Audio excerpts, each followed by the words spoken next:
ಹರೇ ರಾಮ, ನಮಸ್ಕಾರ. ಬನ್ನಿ. ಈ ಸುಧಾಂಶು ಪುಸ್ತಕ ಬರೆದಾರೊಳಿಗೊಂತಿದ್ದ ರಾಜೇಂದ್ರ ಮಾಸ್ಟರೊಳಿ ಅವರ ಮಾತಿನ ನಾವು ಕೇಳಲ್ಲಪ್ಪ.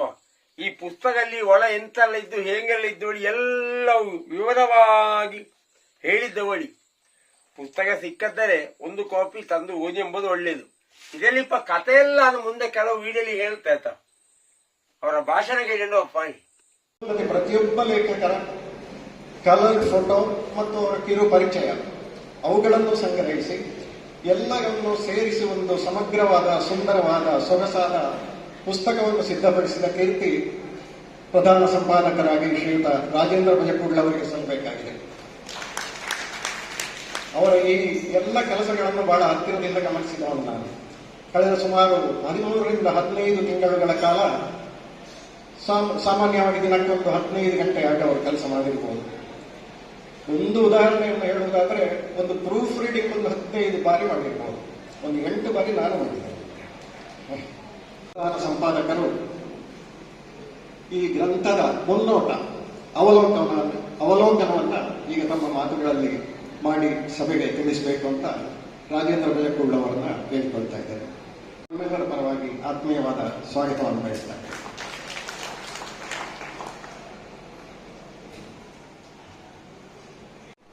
ಪೆರ್ಡಾನ ಉದರೇಶ್ವರ ದೇವರಿಗೆ ಸಾಷ್ಟಾಂಗ ಪ್ರಣಾಮಗಳನ್ನು ಸಲ್ಲಿಸಿದ ಪರಮ ಪೂಜ್ಯ ಶ್ರೀ ಶ್ರೀ ಸಚ್ಚಿದಾನಂದ ಭಾರತಿ ಶ್ರೀಪಾದಂಗಳವರ ಸನ್ನಿಧಾನಕ್ಕೆ ಕೊಡಮಡ್ತಾ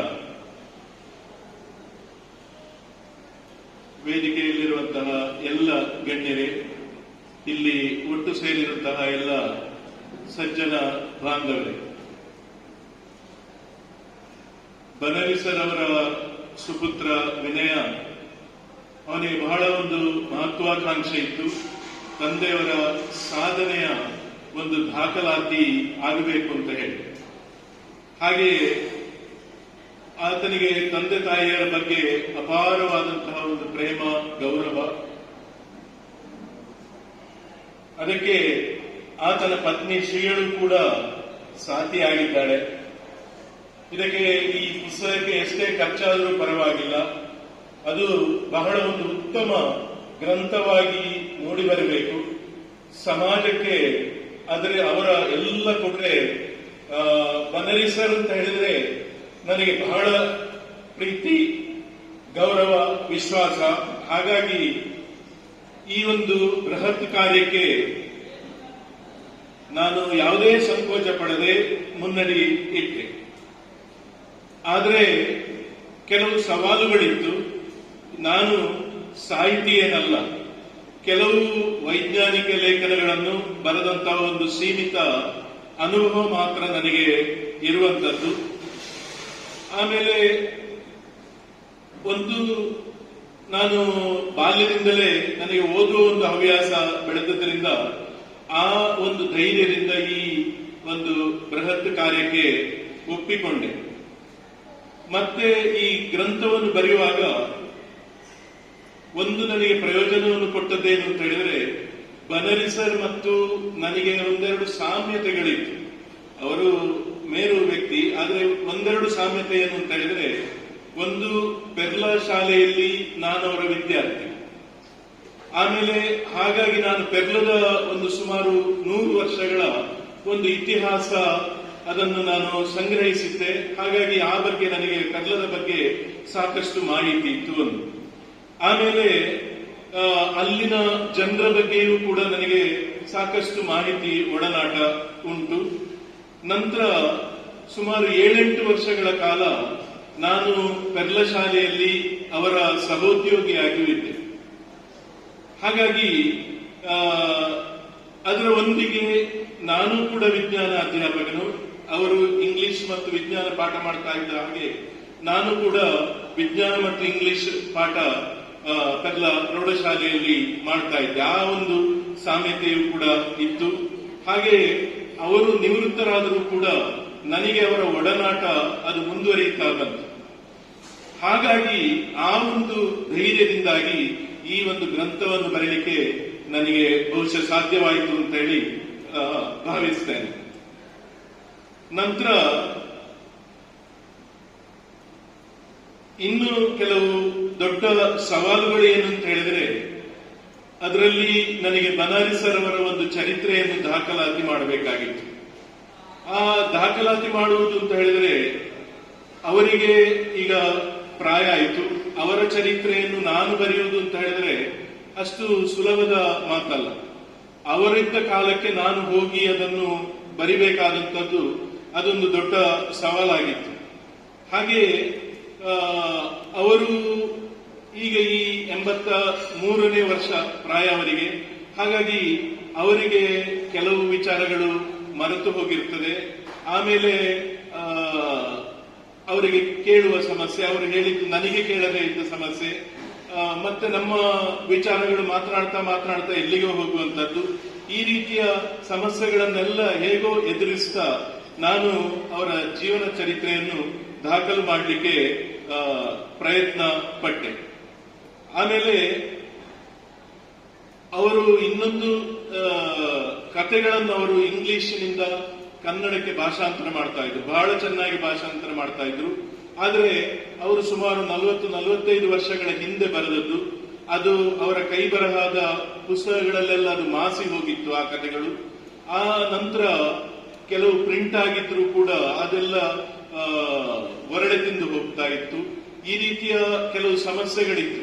ಹಾಗೆ ಆ ಕಥೆಗಳನ್ನು ಸಹ ಸಂಗ್ರಹಿಸಿ ಅದರಲ್ಲಿ ಒಂದು 10 ಕಥೆಗಳನ್ನು ಸಂಗ್ರಹಿಸಿ ಅದನ್ನು ದಾಖಲು ಮಾಡುವಂತಹ ಇನ್ನೊಂದು ಸವಾಲು ಕೂಡ ಇತ್ತು. ಇದನ್ನೆಲ್ಲ ಹೇಗೋ ನಿಭಾಯಿಸ್ತಾ ಬಂದೆವು. ಆಮೇಲೆ ಬನಾರಸ್ ಸರ್ ಅವರ ಕುಟುಂಬದ ಚಿತ್ರಗಳು, ಆಮೇಲೆ ಈ ಚಿತ್ರಗಳನ್ನೆಲ್ಲ ಸಂಗ್ರಹಿಸಿ ನನಗೆ ಸಹ ಕೆಲವೊಮ್ಮೆ ಬಿಟ್ಟು ಹೋಗುವ ಸಾಧ್ಯತೆ ಇದೆ. ಹಾಗಾಗಿ ಅದರ ಕೆಳಗಡೆ ಕ್ಯಾಪ್ಷನ್ ಬರೆದು ಅದನ್ನು ಪ್ರಿಂಟ್ ತೆಗೆದು ಕಲರ್ ಫೋಟೋ ತೆಗೆದು ಅವರಿಗೆ ತೋರಿಸಿ ಏನಾದರೂ ಬಿಟ್ಟು ಹೋಗಿದ ಅಂತೇಳಿ ಕೇಳಿ, ಹಾಗೆ ನಾನು ಬಹಳಷ್ಟು ಪ್ರಯತ್ನ ಪಟ್ಟು ಅವರ ಕುಟುಂಬದ ಚಿತ್ರಗಳನ್ನೆಲ್ಲ ಸಂಗ್ರಹಿಸಿ ನಾನು ಈ ಕೃತ್ಯವನ್ನು ಮಾಡಲಿಕ್ಕೆ ಸಾಧ್ಯ ಆಯಿತು ನನಗೆ. ಆಮೇಲೆ ನಾನು ಅವರಿಗೆ ಇದನ್ನು ಒಪ್ಪಿಕೊಳ್ಳುವಾಗ ಹೇಳಿದ್ದೆ, ಸರ್ ನನಗೆ ಕನಿಷ್ಠ 2 ವರ್ಷಗಳ ಅವಧಿ ನೀವು ಕೊಡಬೇಕು, ಯಾಕಂತ ಹೇಳಿದ್ರೆ ಇದು ದೊಡ್ಡ ಒಂದು ಕೆಲಸ ಅಂತ ಹೇಳಿ. ಆದ್ರೆ ಅವರು ನನ್ನನ್ನು 1 ವರ್ಷದ ಒಳಗೆ ಆ ಕೆಲಸವನ್ನು ಮಾಡಿ ಮುಗಿಸುವ ಹಾಗೆ ಪ್ರೇರೇಪಣೆ ಕೊಟ್ಟಿದ್ದಾರೆ. ಪ್ರತಿ ದಿವಸ ನನಗೆ ಫೋನ್ ಮಾಡಿ ಎಲ್ಲಿ ಎಂತಾಯ್ತು, ಏನು ಹೆಲ್ಪ್ ಬೇಕು ಎಲ್ಲವನ್ನು ಸಹ ಕೇಳಿ ನನ್ನ ಹತ್ರ ಆ ಕೆಲಸವನ್ನು ಮಾಡಿಸಿದ್ದಾರೆ. ಹಾಗಾಗಿ ಆ ಒಂದು ಸಂತೋಷ ನನಗೆ ಇದೆ. ನಂತರ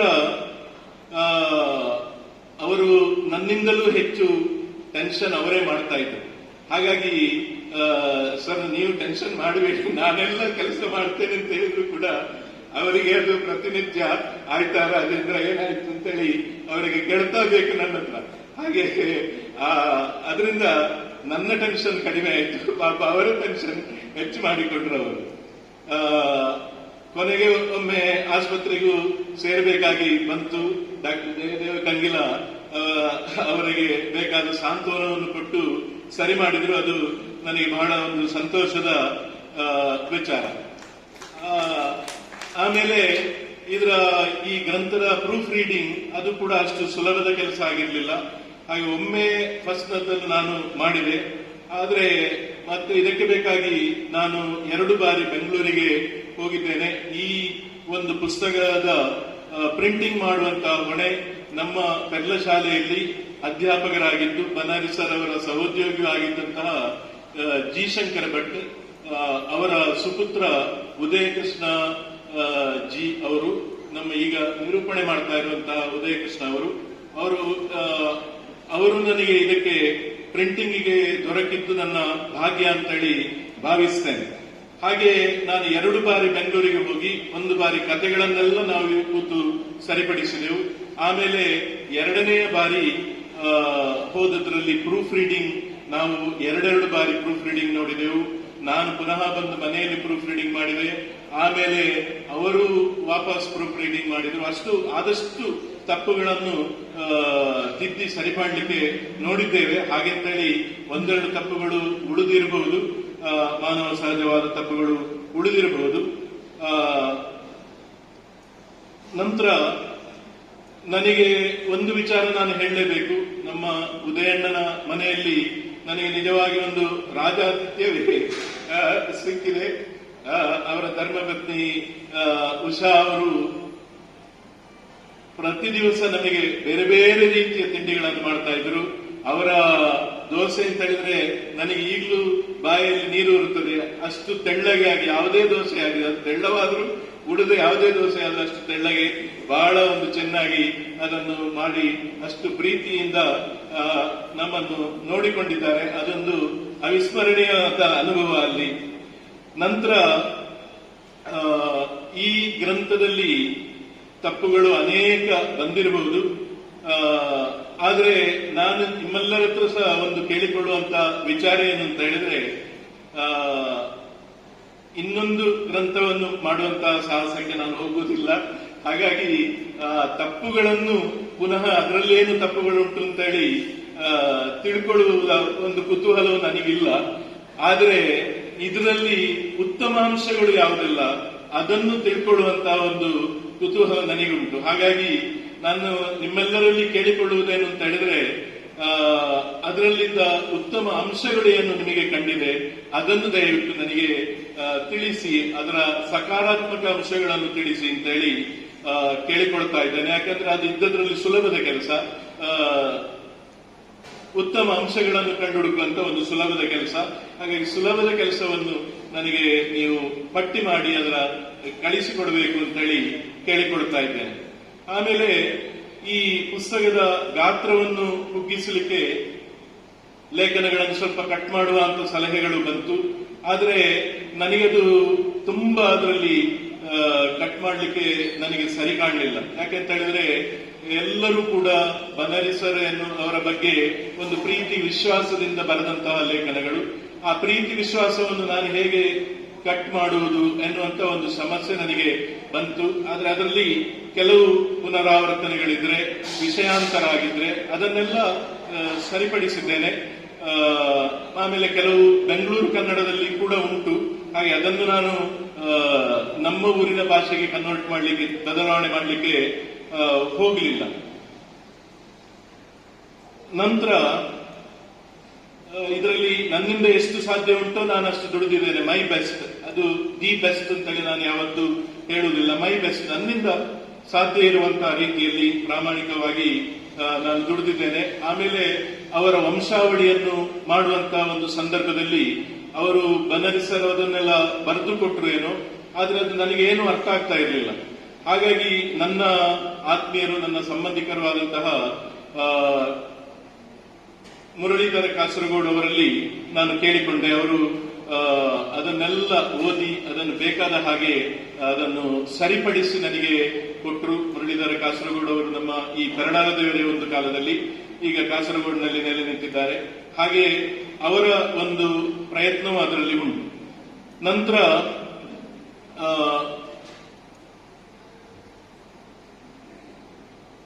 ಇದರಲ್ಲಿ ಈ ಪುಸ್ತಕಗಳಲ್ಲಿ ಆದಷ್ಟು ತಪ್ಪು ಕಡಿಮೆ ಬರಬೇಕು ಅಂತೇಳಿ ನಾವು ಒಮ್ಮೆ ರಫ್ ಪ್ರಿಂಟ್ ಎಲ್ಲವನ್ನು ಹಾಕಿ ಒಂದು ಪ್ರತಿಯನ್ನು ವಿನಯನಿಗೆ ಅಮೆರಿಕಕ್ಕೆ ಕಳಿಸಿದೆವು.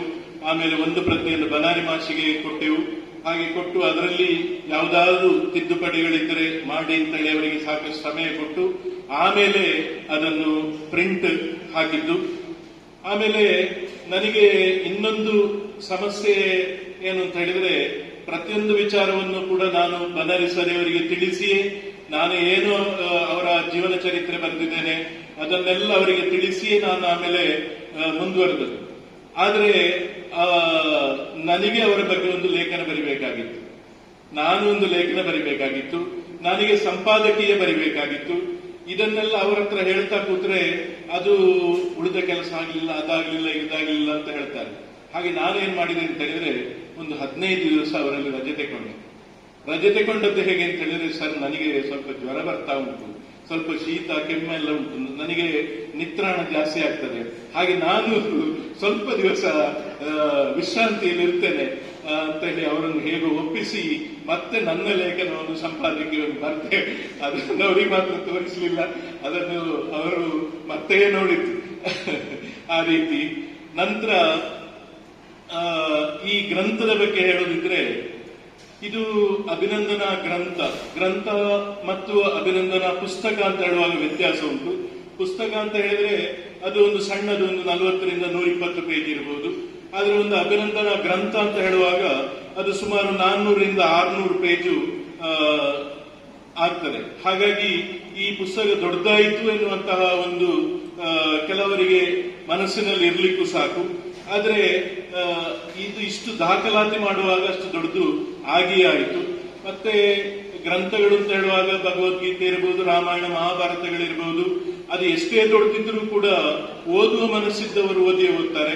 ಹಾಗಾಗಿ ನನಗನಿಸಿತು ಇದು ಪುಟಗಳು 508 ಬಂದರೂ ಕೂಡ ಓದುವ ಆಸಕ್ತಿ ಇದ್ದವರು ಖಂಡಿತವಾಗಿಯೂ ಕೂಡ ಓದ್ತಾರೆ ಅಂತೇಳಿ ನಾನು ಭಾವಿಸಿದೆ. ಹಾಗೆ ಮತ್ತೆ ಇದರಲ್ಲಿ ಇನ್ನೊಂದು ವಿಚಾರ ಹೇಳಬೇಕಾದ್ದೇನು ಅಂತ ಹೇಳಿದ್ರೆ, ನನ್ನ ಓರ್ವ ಸಾಹಿತಿ ಆತ್ಮೀಯರು ಹೇಳಿದರು, ಇದು ಸಾಹಿತ್ಯ ಇದಕ್ಕೆ ಸೇರಬೇಕು, ಪೂರ್ತಿ ಸಾಹಿತ್ಯಮಯ ಆಗಿರಬೇಕು ಅಂತ ಹೇಳಿ. ಆದ್ರೆ ಅವರು ಹೇಳಿದ ಹಾಗೆ ಸಾಹಿತ್ಯ ಒಂದೇ ಮಂತ್ರ, ಬರಹ ಒಂದೇ ತಂತ್ರ ಅಂತ ಹೇಳಿ ನನಗೆ ತಗೊಳ್ಳಿಕ್ಕೆ ಮನಸ್ಸಿರ್ಲಿಲ್ಲ. ಯಾಕೆಂತ ಹೇಳಿದ್ರೆ ನಾನು ಚಿಕ್ಕವನಿರುವಾಗಲೇ ಚಿತ್ರಕಲೆಯಲ್ಲಿ ನನಗೆ ಬಹಳ ಆಸಕ್ತಿ. ಆ ಚಿತ್ರಕಲೆಯ ಆಸಕ್ತಿ, ಅದರೊಂದಿಗೆ ನಾನು ಚಿಕ್ಕವನಿರುವಾಗ ಚಂದಮಾಮ, ಬಾಲಮಿತ್ರ ಇರಬಹುದು ಅಥವಾ ಸುಧಾ ತರಂಗ ಇರಬಹುದು, ಅದನ್ನು ಓದ್ತಾ ಇದ್ದೇನೆ. ಸುಧಾ ತರಂಗ ಈಗಲೂ ಕೂಡ ಓದ್ತಾ ಇದ್ದೇನೆ. ಹಾಗೆ ಅದರಲ್ಲಿ ಚಿತ್ರಗಳು ಮತ್ತೆ ಸಾಹಿತ್ಯ ಎರಡೂ ಕೂಡ ಮಿಳಿತವಾಗಿ ಉಂಟು. ಅದು ನನಗೆ ಆ ಒಂದು ಖುಷಿ ಮನಸ್ಸಿನಲ್ಲಿ ಹಾಗೆಯೇ ಉಳಿದು ಹೋಗಿತ್ತು. ಹಾಗಾಗಿ ವಿನಯ ಎಲ್ಲ ಪುಟಗಳು ಕೂಡ ಬಣ್ಣದ್ದಾಗಿರಬೇಕು, ಹಾಗಿರ್ಲಿ ಅಂತೇಳಿ ಅವ ಸೂಚನೆಯನ್ನು ಕೊಟ್ಟಾಗ ನನಗೆ ಕಂಡಿತು ಸ್ವಲ್ಪ ಈ ಚಿತ್ರಕಲೆಗೆ, ಆಮೇಲೆ ಒಳ್ಳೆಯ ಫೋಟೋಗ್ರಫಿ, ಅದು ಕೂಡ ಕಲಾತ್ಮಕವಾದಂತಹ ಛಾಯಾಚಿತ್ರಗ್ರಹಣ, ಆಮೇಲೆ ಕೆಲವು ವ್ಯಂಗ್ಯ ಚಿತ್ರಗಳು, ಹೀಗೆ ಇದನ್ನೆಲ್ಲ ಸೇರಿಸಿ ಈ ಗ್ರಂಥವನ್ನು ಮಾಡಿದ್ರೇನು ಎನ್ನುವಂತಹ ಒಂದು ಆಸಕ್ತಿ ನನ್ನಲ್ಲಿ ಮೂಡಿತು. ಹಾಗಾಗಿ ನಾನು ಈ ಚಿತ್ರಕಲೆಗೂ ಕೂಡ ಅದರಲ್ಲಿ ಸಾಕಷ್ಟು ಅವಕಾಶವನ್ನು ಕೊಟ್ಟಿದ್ದೇನೆ. ಸುಮಾರು ಚಿತ್ರಗಳನ್ನು ನಾನು ಕಂಪ್ಯೂಟರ್ನಲ್ಲಿ ರಚಿಸಿದೆ, ಬನಾರಿ ಮಾಸ್ಟರ್ ಚಿತ್ರಗಳು, ಆಮೇಲೆ ಕೆಲವು ಕಥೆಗಳಿಗೆ ಚಿತ್ರಗಳು, ಹೀಗೆ ಆ ಚಿತ್ರಗಳನ್ನು ಕೂಡ ಅದರಲ್ಲಿ ಸೇರಿಸಿ ನಾನು ಇದನ್ನು ಮುಂದುವರಿಸಿದ್ದೇನೆ. ಯಾಕಂದ್ರೆ ನಮ್ಮ ಊರಿನಲ್ಲಿ ಚಿತ್ರಕಲೆಗೆ ಸ್ವಲ್ಪ ಅದೇಕೋ ಪ್ರೋತ್ಸಾಹ ಕಡಿಮೆ ಅಂತ ನನಗೆ ಅನಿಸಿದ್ದು. ಹಾಗಾಗಿ ಸ್ವಲ್ಪ ಈ ಮೂಲಕವಾದರೂ ಕೂಡ ಆ ಕಲೆ ಬೆಳಿಲಿ ಎನ್ನುವಂತ ಒಂದು ಸಣ್ಣ ಉದ್ದೇಶ ಮಾತ್ರ ಇದರಲ್ಲಿ ಉಂಟು. ಆಮೇಲೆ ಇದಕ್ಕೆ ಒಂದು ಶೀರ್ಷಿಕೆಯನ್ನು ಕೊಡುವಂತ ಒಂದು ಸವಾಲಿತ್ತು. ಆಗ ನನಗೆ ಬನರಿಮಾಸ ವ್ಯಕ್ತಿತ್ವವನ್ನು ನಾನು ಗಮನಿಸಿದಾಗ ನನಗೆ ಯಾವಾಗಲೂ ಒಂದು ಚಂದ್ರನ ನೆನಪಾಗುವುದು. ಚಂದ್ರನ ಒಂದು ಶೀತಲ ಅಮೃತ ಕಿರಣಗಳ ಹಾಗೆ ಬನಾರಿಮಾಸ ಒಂದು ಸ್ವಭಾವ. ಹಾಗೆ ಅವರ ವ್ಯಕ್ತಿತ್ವ ಯಾವಾಗಲೂ ಸೌಮ್ಯ, ಆಮೇಲೆ ಸಂಯಮ, ನಂತರ ಜ್ಞಾನದೇವಿಗೆಯಿಂದ ಕೂಡಿದಂತಹದ್ದು. ಶಿಷ್ಯರಿಗೆ ಆ ರೀತಿ ಅವರು ತನ್ನ ಒಂದು ಜೀವನವನ್ನು ಧಾರೆ ಎರೆದಿದ್ದಾರೆ. ಹಾಗಾಗಿ ಚಂದ್ರನ ಒಂದು ಹೆಸರನ್ನೇ ಕೊಡುವ ಅಂತೇಳಿ ನಾನು ಆಲೋಚನೆ ಮಾಡಿದೆ. ಹಾಗೆ ನನಗೆ ಹುಡುಕಾಡ್ತಾ ಹೋದಾಗ ನನಗೆ ಬಹಳ ಖುಷಿ ಕೊಟ್ಟ ಹೆಸರು ಈ ಸುಧಾಂಶು ಅಂತ ಹೇಳಿ. ಇದನ್ನು ಅಂತಿಮವಾಗಿ ಆಯ್ಕೆ ಮಾಡಿದೆ. ಇದರಲ್ಲಿ ಇದು ಚಂದ್ರನ ಒಂದು ಹೆಸರು ಹೌದು, ಆಮೇಲೆ ಅದು 2 ಪದಗಳಿಂದ ಆದದ್ದು. ಸುಧಾ ಮತ್ತು ಅಂಶು ಎನ್ನುವ 2 ಸಂಸ್ಕೃತ ಪದಗಳಿಂದ ಆದದ್ದು. ಸುಧಾ ಅಂತ ಹೇಳಿದ್ರೆ ಅಲ್ಲಿ ಅಮೃತ ಎನ್ನುವ ಅರ್ಥ ಇದ್ರೆ, ಅಂಶು ಅಂತ ಹೇಳಿದ್ರೆ ಕಿರಣ ಅಂತ ಹೇಳಿ. ಅಂದ್ರೆ ಈ ಸುಧೆಯ, ಈ ಅಮೃತದ ಒಂದು ಕಿರಣ ಅಂತ ಹೇಳಿ ಇದರಲ್ಲಿ ಅರ್ಥ ಬರ್ತದೆ. ಹಾಗಾಗಿ ನಾನು ಈ ಒಂದು ಸುಧಾಂಶು ಎನ್ನುವಂತಹ ಶೀರ್ಷಿಕೆಯನ್ನು ಇದಕ್ಕೆ ನೀಡಿದೆ. ಆಮೇಲೆ ಚಂದ್ರ, ಅದು ಚಂದ್ರ ಮರ್ಯಾದಾ ಪುರುಷೋತ್ತಮ, ಚಂದ್ರನಲ್ಲಿಯೂ ರಾಮಚಂದ್ರನಾಗಿ ಚಂದ್ರ ಇದ್ದಾನೆ ಅದರಲ್ಲಿ, ಆಮೇಲೆ ಶಿವನ ಶಿರದಲ್ಲೇ ಇದ್ದಾನೆ. ಹಾಗಾಗಿ ಚಂದ್ರನೇ ಅದಕ್ಕೆ ಸೂಕ್ತ ಅಂತ ಹೇಳಿ, ಆತನ ಶೀತಲವೇ ಸೂಕ್ತ ಅಂತ ಹೇಳಿ ನಾನು ಭಾವಿಸಿದೆ. ಆಮೇಲೆ ಇದಕ್ಕೆ ಒಂದು ಮುಖಪುಟವನ್ನು ನಾನೇ ರಚಿಸುವ ಅಂತಾಯಿತು. ಯಾಕೆಂತ ಹೇಳಿದ್ರೆ ನನಗೆ ಸ್ವಲ್ಪ ಸ್ವಾರ್ಥ ಉಂಟು. ನನ್ನ ಮುಖಪುಟವೇ ಅದರಲ್ಲಿ ಬರಬೇಕು, ನನ್ನ ಚಿತ್ರಗಳೇ ಸ್ವಲ್ಪ ಜಾಸ್ತಿ ಇರಬೇಕು ಎನ್ನುವಂತ ಒಂದು ಸಣ್ಣ ಸ್ವಾರ್ಥವೂ ಇತ್ತು ನನಗೆ. ಹಾಗಾಗಿ ನಾನು ಬೆಳಿಗ್ಗೆಲ್ಲ ಕಥೆಗಳನ್ನು ಇವರ ಜೀವನ ಚರಿತ್ರೆ ಬರೆದಿದ್ರೆ ರಾತ್ರಿ ನಾನು ಚಿತ್ರಗಳನ್ನು ಮಾಡ್ತಾ ಇದ್ದೆ. ಹಾಗೆ ನನಗೆ ಈ ಚಂದ್ರನ ಗುಣಗಳ ಬಗ್ಗೆ ಆಲೋಚನೆ ಮಾಡುವಾಗ ನನಗೆ ವಿಶ್ವಗುರು ಬಸವಣ್ಣನವರ ಒಂದು ವಚನ ಪಕ್ಕನೆ ನೆನಪಿಗೆ ಬಂತು. ಚಕೋರಂಗೆ ಚಂದ್ರಮನ ಬೆಳದಿಂಗಳ ಚಿಂತೆ ಅಂತ ಹೇಳಿ. ಹಾಗೆ ಈ ಒಂದು ಭಾಗವನ್ನು ಯಾಕೆ ಒಂದು ಚಿತ್ರವಾಗಿ ಮೂಡಿಸಲಿಕ್ಕೆ ಸಾಧ್ಯ ಇಲ್ಲ ಅಂತ ಹೇಳಿ ನನಗೆ ಆಲೋಚಿಸಿದೆ. ಹೇಗೆ ಮಾಡಬಹುದು ಅಂತೇಳಿ ಆಲೋಚಿಸಿದೆ. ಅದರಲ್ಲಿ ಈ ಚಕೋರ ಪಕ್ಷಿಗಳ ಬಗ್ಗೆ ನೋಡುವಾಗ, ಚಕೋರ ಪಕ್ಷಿಗಳು ಅಂತ ಹೇಳಿದ್ರೆ ಅವುಗಳು ಚಂದ್ರನ ಬೆಳದಿಂಗಳನ್ನು ಹೀರಿ ಬದುಕುವಂತಹ ಕಾಲ್ಪನಿಕ ಪಕ್ಷಿಗಳು. ಅದು ಕವಿ ಕಲ್ಪನೆಯಲ್ಲಿ ಉಂಟಷ್ಟೇ ಹೊರತು ನಿಜವಾಗಿಯೂ ಅಂತಹ ಪಕ್ಷಿಗಳು ಇರ್ಲಿಕ್ಕಿಲ್ಲ. ಹಾಗೆ ನನಗೆ ಆ ಚಕೋರಗಳನ್ನು ಬನರಿ ಸರವರ ವಿದ್ಯಾರ್ಥಿಗಳಿಗೆ ಹೋಲಿಸುವ ಅಂತೇಳಿ ಅನಿಸಿತು. ಹಾಗಾಗಿ ಚಕೋರ ಪಕ್ಷಿಗಳು ವಿದ್ಯಾರ್ಥಿಗಳಿಗೆ ಹೋಲಿಸಿದಾಗ ಅವರು ಚಂದ್ರನಾಗಿ ಅಲ್ಲಿ ವಿರಾಜಮಾನರಾದರು. ಹಾಗೆ ಚಂದ್ರನ ಒಳಗಡೆ ಬನರಿ ಸರವರನ್ನು ಕೂತುಗೊಳಿಸಿ ಆ ಬೆಳ್ಳಗಿನ ಬೆಳದಿಂಗಳೆಲ್ಲ ಇರುವಂತಹ ಒಂದು ವಾತಾವರಣವನ್ನು ಅಲ್ಲಿ ಸೃಷ್ಟಿಸಿ ಆ ಚಕೋರ ಎರಡು ಪಕ್ಷಿಗಳನ್ನು ಮಾತ್ರ ಅಲ್ಲಿ ಸಾಂಕೇತಿಕವಾಗಿ ಬಿಡಿಸಿದೆ. ಹಾಗೆ ಬಿಡಿಸಿ ನಾನು ಇದರ ಮುಖಪಟವನ್ನು ಬಿಡಿಸಿದೆ. ಅಷ್ಟಾದ ಮೇಲೆ ನನಗೆ ಅದರ ಹಿಂಬದಿಯ ರಕ್ಷಾಪುಟವನ್ನು ರಚಿಸಲಿಕ್ಕೆ ಒಂದು ಸ್ಫೂರ್ತಿ ಬಂತು. ಹಾಗೆ ಹಿಂಬದಿಯ ರಕ್ಷಾಪುಟಕ್ಕೆ ಅದರ ಮುಂದುವರಿದ ಭಾಗ ಅಂಬುಜಕ್ಕೆ ಭಾನುವಿನ ಉದಯದ ಚಿಂತೆ ಅಂತ ಹೇಳಿ. ಅಂಬುಜ ಅಂತ ಹೇಳಿದ್ರೆ ತಾವರೆ. ಹಾಗೆ ಈ ತಾವರೆಗೆ ಸೂರ್ಯ ಯಾವಾಗ ಉದಯಿಸ್ತಾನೆ ಎನ್ನುವಂತ ಒಂದು ಚಿಂತೆ. ಅದು ಚಿಂತೆ ಎನ್ನುವುದಕ್ಕಿಂತಲೂ ಅದು ಚಿಂತನೆ ಅಂತ ಹೇಳಿ ನನ್ನ ಗೆಳೆಯ ಅಮಳ ಶಿವರಾಮ ಹೇಳಿದ್ದು ನನಗೆ. ಹಾಗಾಗಿ ಆ ಚಿಂತೆ ಎನ್ನುವ ಪದದ ಚಿಂತೆಯನ್ನು ಬಿಟ್ಟು ಅದನ್ನು ಚಿಂತನೆಯಾಗಿ ತೆಕ್ಕೊಂಡು ಆ ಕೆಲಸವನ್ನು ಮಾಡಿದೆ. ಹಾಗೆ ಅದರಲ್ಲಿ ಸೂರ್ಯ ಭಾನು ಅಂತ ಹೇಳಿದ್ರೆ ಸೂರ್ಯ ಬೆಳಕಿನ ಸೂರ್ಯನ ಚಿತ್ರವನ್ನು ರಚಿಸಿ ಅದರಲ್ಲಿ ಬನರಿ ಸರ್ ಅವರ ಆ ಚಿತ್ರವನ್ನು ಕೂಡ ನಾನೇ ಕಂಪ್ಯೂಟರ್ ಅಲ್ಲಿ ರಚಿಸಿದ್ದು. ಹಾಗೆ ಅದನ್ನು ಅಲ್ಲಿ ಛಾಪಿಸಿ ಆಮೇಲೆ ಕೆಳಗಡೆ ಇಲ್ಲಿ ತುಂಬಾ ತಾವರೆಯ ಹೂಗಳು, ಅರಳಿದ ತಾವರೆ ಹೂಗಳನ್ನು ಬಿಡಿಸಿದೆ. ಅದರ ಕೆಳಭಾಗದಲ್ಲಿ ನಾನು ಎಲ್ಲ ದುಡಿದಂತಹ ಪೆರ್ಲ ಸತ್ಯನಾರಾಯಣ ಪ್ರೌಢಶಾಲೆಯ ಒಂದು ವಿಹಂಗಮ ದೃಶ್ಯವನ್ನು ಅಲ್ಲಿ ಮೂಡುವ ಹಾಗೆ ಮಾಡಿದೆ. ಹಾಗೆ ಅದರ ಹಿಂಬದಿಯ ರಕ್ಷಾಪಟವನ್ನು ಕೂಡ ಈ ಬಸವಣ್ಣನವರ ವಚನದ ಆಧಾರದಲ್ಲಿ ಬಿಡಿಸಲಿಕ್ಕೆ ನನಗೆ ಸಾಧ್ಯ ಆಯಿತು. ಆಮೇಲೆ ಚುಟುಕಾಗಿ ನಾನು ಗ್ರಂಥದ ಒಂದು ವೈಶಿಷ್ಟ್ಯಗಳನ್ನು ಹೇಳುವುದಿದ್ರೆ, ಸುರುವಿಗೆ ಒಂದು ಮಂಗಳ ಸುಧಾ ಎನ್ನುವಂತಹ ಭಾಗ. ಅದರಲ್ಲಿ ದೇವದೇವರ ಚಿತ್ರಗಳು, ಗುರು ಹಿರಿಯರ ಸಂದೇಶಗಳು ಎಲ್ಲ ಉಂಟು. ಅದರಲ್ಲಿ 2 ಲೇಖನಗಳನ್ನು ಸಹ ಬನರಿ ಸರ್ ಅವರ ಕೋರಿಕೆಯ ಮೇರೆಗೆ ಅಳವಡಿಸಿದ್ದೇನೆ. ಒಂದು ಕೃಷ್ಣಮು ಒಂದೇ ಜಗದ್ಗುರು ಅಂತೇಳಿ, ಆಮೇಲೆ ಇನ್ನೊಂದು ವಿಶ್ವನಾಯಕ ನಮೋ ಅಂತೇಳಿ ಇನ್ನೊಂದು ಲೇಖನ. 2 ಲೇಖನಗಳು ಅವರಿಗೆ ಬೇಕಾಗಿ ನಾನು ಅದರಲ್ಲಿ ಸೇರಿಸಿದ್ದೇನೆ. ಮತ್ತೆ ಜೀವನ ಸುಧಾ ಎನ್ನುವಂತ ಇನ್ನೊಂದು ಭಾಗ, ಅದು ಪೂರ್ತಿ ಬಾನಯಾನ. ಅದು ಬನರಿ ಸರ್ ಅವರ ಒಂದು ಜೀವನ ಚರಿತ್ರೆ.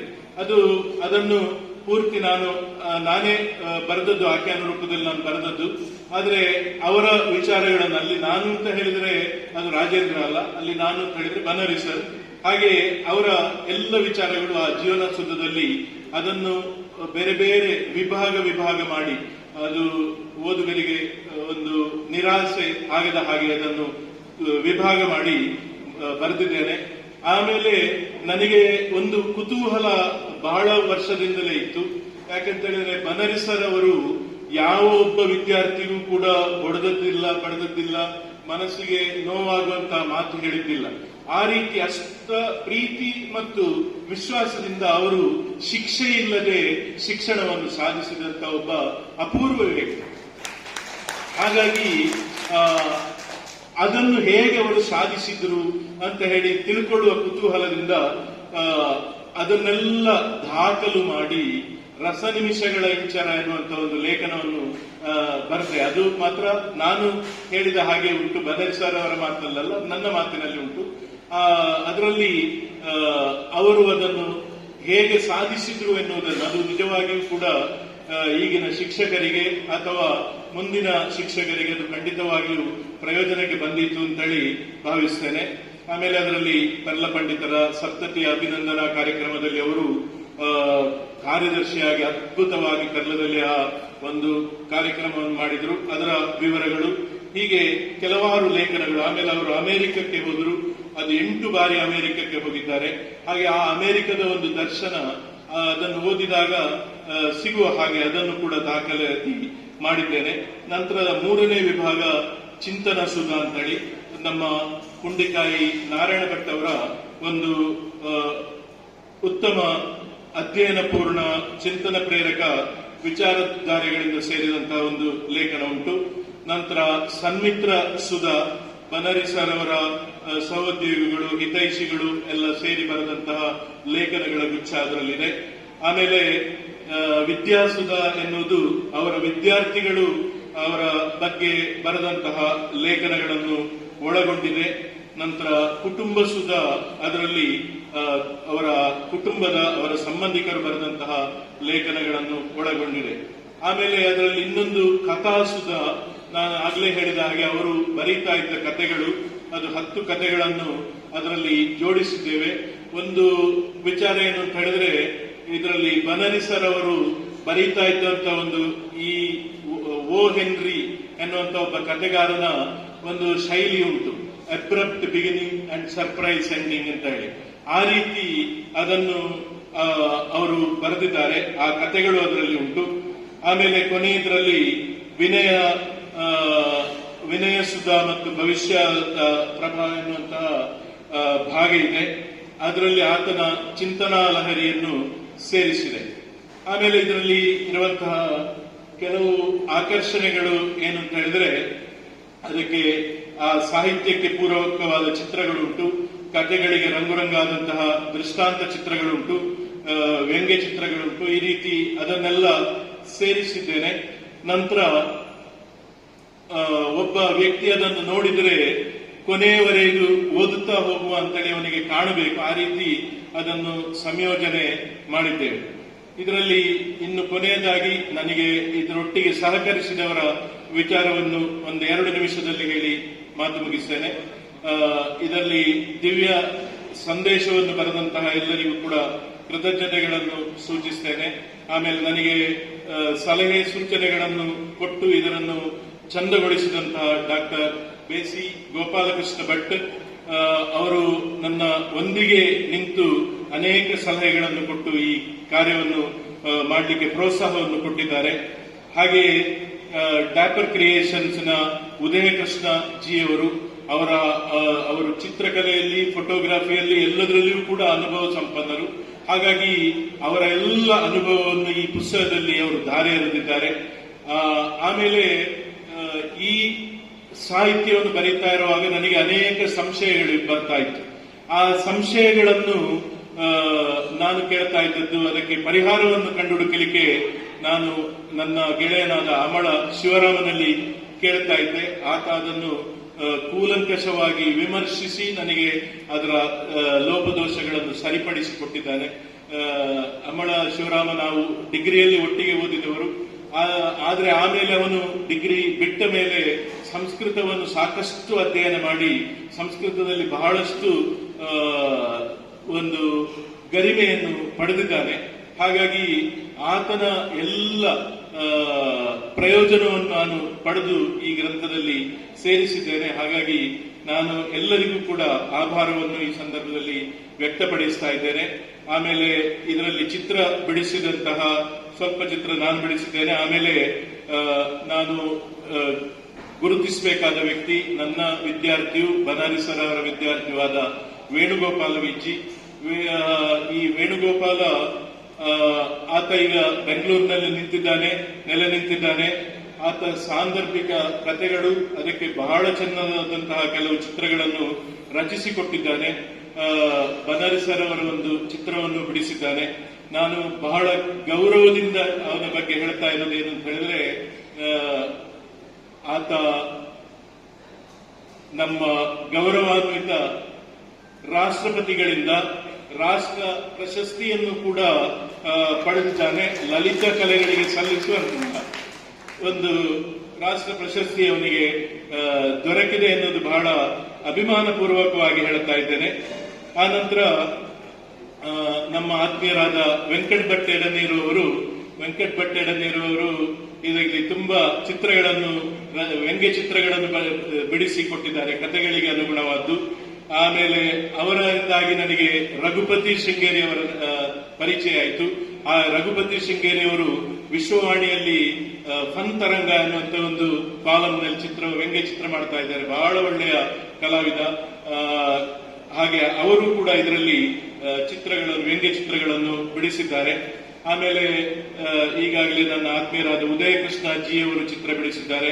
ನಂತರ ಅವರ ಮಗಳು ನಿಯತಿ ಬಹಳ ಪ್ರತಿಭಾನ್ವಿತ ಕಲಾವಿದೆ, ಅವಳು ಕೂಡ ಬನರಿ ಸರ್ ಅವರ ಚಿತ್ರವನ್ನು ಬಹಳ ಸುಂದರವಾಗಿ ಬಿಡಿಸಿದ್ದಾರೆ. ಹಾಗೆ ಇನ್ನು ಛಾಯಾಗ್ರಹಣದಲ್ಲಿ ಫೋಟೋಗೆ ನನಗೆ ತುಂಬಾ ಜನ ಸಂಗ್ರಹಿಸಿ ಕೊಟ್ಟಿದ್ದಾರೆ, ಅವರೆಲ್ಲ ವಿಷಯವನ್ನು ಹೇಳ್ತಾ ಇಲ್ಲ.